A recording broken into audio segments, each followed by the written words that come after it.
అందరికీ నమస్కారం. Welcome to Devi smart kitchen. ఈరోజు వీడియోలో కేవలం 10 నిమిషాల్లోనే ఎంతో టేస్టీగా ఉండే ఈ ట్రెడిషనల్ స్వీట్ని ఎలా ప్రిపేర్ చేయాలో చూపించబోతున్నానండి.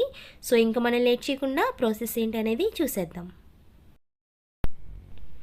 ముందుగా ఒక మిక్సింగ్ బౌల్ తీసుకుని ఇందులోకి 1 కప్పు వరకు మైదా పిండిని, ఒక 1/4 కప్ షుగర్ పౌడర్ని యాడ్ చేసుకోండి.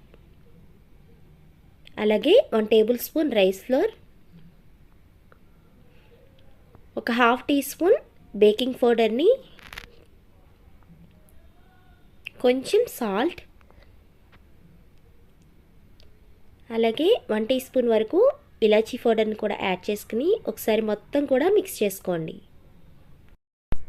ఇలా మొత్తం కూడా మిక్స్ చేసుకున్న తర్వాత ఇందులోకి 3 టేబుల్ స్పూన్స్ వరకు బటర్ని యాడ్ చేసుకోండి. మీరు బటర్ ప్లేస్లో నెయ్యిని కూడా యూస్ చేయొచ్చండి. పిండి మొత్తాన్ని కూడా ఒకసారి మొత్తం మిక్స్ చేయండి. మనం ఇలా చేత్తో పట్టుకుంటే కనుక ముద్దలా అయినట్టయితే బటర్ అనేది మనకి సరిపోయినట్టే. ఇప్పుడు ఇందులోకి కాచి చల్లార్చిన పాలని వేస్తున్నానండి. రా మిల్క్ కూడా వేసుకోవచ్చు. ఇలా పాలు వేసుకుంటూ మనం ఈ పిండిని మెత్తటి సాఫ్ట్ చపాతీ ముద్దలాగా కలుపుకోవాలి.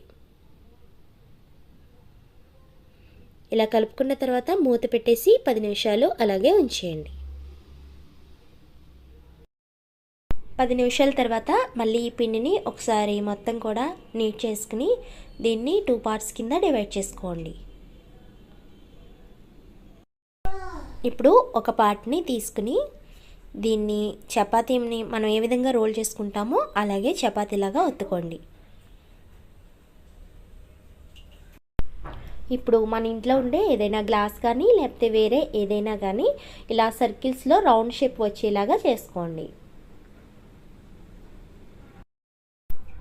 ఇప్పుడు ఇందులో ఒక సర్కిల్ని తీసుకుని మళ్ళీ చపాతీ కర్రతో ఇలా పల్చగా ఒత్తుకోండి. ఇలా చేయడం వల్ల వీటిని మనం ఆయిల్లో ఫ్రై చేసినప్పుడు బాగా ఫ్రై అవుతాయి. ఇప్పుడు వీడియోలో చూపిస్తున్నట్టు ఈ విధంగా డిజైన్ చేసుకోండి. ఇలా మనం ఈ డిజైన్ చేసుకున్న తర్వాత ఆ చివరన ఈ చివరన కూడా గట్టిగా ప్రెస్ చేసుకోవాలండి అంచుల్ని. లేకపోతే కనుక మనం ఇవి ఆయిల్లో ఫ్రై చేసినప్పుడు విడిపోయే ఛాన్స్ ఉంటుంది. చేయడం మీకు కాస్త టైం పడుతుంది అన్నా లేకపోతే ఎక్కువ క్వాంటిటీలో చేస్తున్నా మీరు వీటిని చేసేటప్పుడు ఆ ప్లేట్ మీద ఏదైనా తడి బట్టను కప్పండి. ఇలా చేయడం వల్ల ఇవి డ్రై అయిపోకుండా ఉంటాయి. ఇలా అన్నిటినీ కూడా ప్రిపేర్ చేసుకున్న తర్వాత ఇప్పుడు స్టవ్ మీద ఒక ప్యాన్ పెట్టుకుని ఇందులోకి డీప్ ఫ్రైకి సరిపడా ఆయిల్ వేసుకోండి. ఆయిల్ కొంచెం హీట్ అయిన తర్వాత ఈ స్నాక్స్ని ఇందులో వేసే ముందు ఒకసారి ఆ చివరన ఈ చివరన కూడా ఒకసారి వేలతో ఈ విధంగా ప్రెస్ చేయండి. ఇలా చేయడం వల్ల మనం ఆయిల్లో వీటిని వేసినప్పుడు ఇవి విడిపోకుండా ఉంటాయి.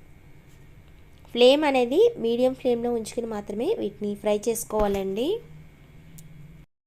ఇవి ఇలా ఒకవైపు కొంచెం ఫ్రై అయిన తర్వాత రెండో వైపు కూడా టర్న్ చేసుకుని ఇవన్నీ కూడా లైట్ గోల్డెన్ బ్రౌన్ కలర్లోకి వచ్చేంత వరకు కూడా ఫ్రై చేసుకోండి. ఇందులో ఆల్రెడీ షుగర్ పౌడర్ని యాడ్ చేసాం కాబట్టి ఇవి పాకం పెట్టవలసిన అవసరం కూడా లేదండి. ఇలా మనకి గోల్డెన్ బ్రౌన్ కలర్లోకి వచ్చిన తర్వాత వీటిని మనం ఏదైనా ప్లేట్లోకి తీసుకుని సర్వ్ చేసుకోవడమే. ఇవి పూర్తిగా చల్లారిన తర్వాత ఏదైనా ఎయిర్టైట్ కంటైనర్లోకి స్టోర్ చేసుకుంటే కనుక మనకి ఇవి ఒక 15 డేస్ వరకు ఫ్రెష్గా ఉంటాయండి. ఇవి తినటానికి చాలా టేస్టీగా ఉండడమే కాదండి, చాలా క్రంచీగా కూడా ఉంటాయి. అయితే ఈ రెసిపీ మీకు నచ్చిందని అనుకుంటున్నాను. మీకు నచ్చితే కనుక తప్పకుండా ఇంట్లో ఒకసారి ట్రై చేసి చూడండి. ఎలా వచ్చింది ఏంటనేది మీ ఫీడ్బ్యాక్ని నాకు కామెంట్ చేయండి. అలాగే ఫ్రెండ్స్, మన ఛానల్ని ఇంకా ఎవరు సబ్స్క్రైబ్ చేసుకోకపోతే కనుక తప్పకుండా సబ్స్క్రైబ్ చేయండి. వీడియో నోటిఫికేషన్స్ కోసం పక్కనే ఉన్న బెల్ ఐకాన్ని ప్రెస్ చేయండి. మరొక సరికొత్త రెసిపీతో నెక్స్ట్ వీడియోలో కలుద్దామండి. Thanks for watching.